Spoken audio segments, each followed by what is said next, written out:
of the Survive the Rough from the end of the year assembly in year 10 has taught me anything, it's that I can't waffle my way out of this one. So it's like I brought my script. Sorry, Kevin.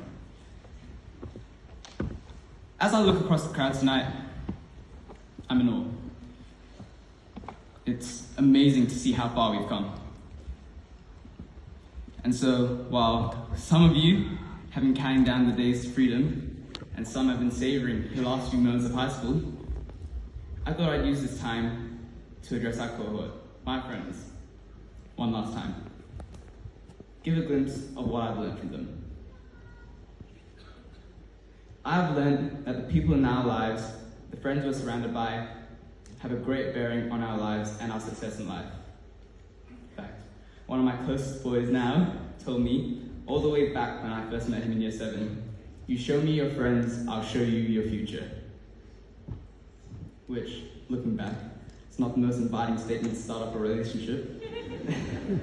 I don't even remember the conversation, but after all this time, it's always stuck with me. I've learned that everyone you interact with, they have a purpose and influence onto your life. There is absolutely no such thing as a wasteful human. But going forward into the world, a scarier world, out of high school, you need people who are good for your mental health. People who give you energy, not those who drain it from you. People who light you up, opposed to those who didn't delight. People who make you smile, even at the mention of the name or seeing their incoming call. Those people that you can go months without seeing, but when you eventually do, the bond is still strong. Because that's what genuine care for each other looks like. I've also learned about the great importance of being true to myself. I love what world-renowned street poet and philosopher Drake once said.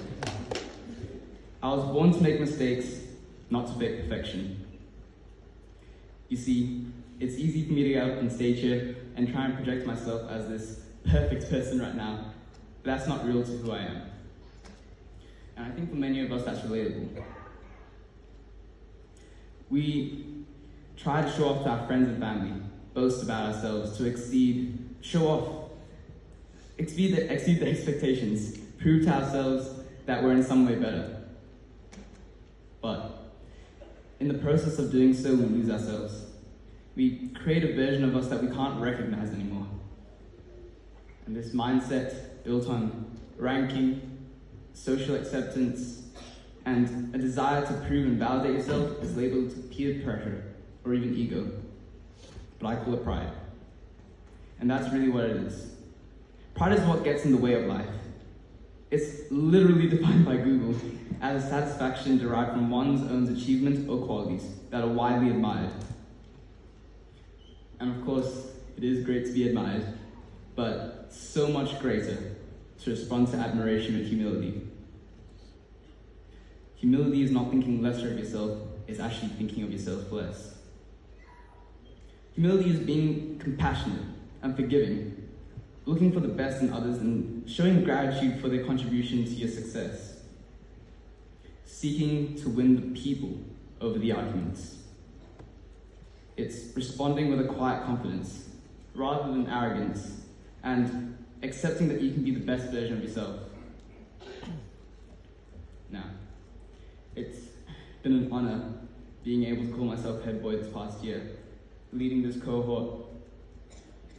But stepping into this role, I almost hate to admit it, but I felt like a fake leader.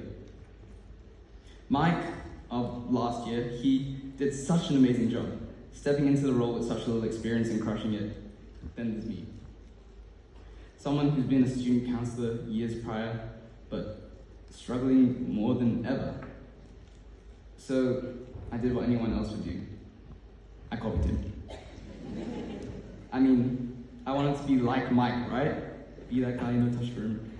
Well, in doing this, I felt even more lost than before. But my mindset was, if I was the same as the year before, I couldn't be worse, right? My pride was getting a hold of me. But beyond that, I had a lack of confidence. No self-belief. It didn't take days, it didn't take weeks, but it took months for me to wrap my mind around how to push myself to that next level. But then through talking to my teachers, friends, family even, I eventually found that the only way to carry out the role wasn't to fill the shoes of my predecessor, but to have the belief in myself to forge a new parenthood existence. I let myself shine, show off my personality, my instinctual nature to fill the role in the way I really wanted to. But this actually applies in all aspects of life. You can only excel, break down barriers, move rocks, turn dreams, concepts to reality when you have that belief that you can achieve it. Every single dream, vision, or idea in your life stems from that simple understanding that it's obtainable in one way or another. So, class of 2022, to not aspire higher, have that self-confidence, or shine from it is simply selling yourself short. Now, you've all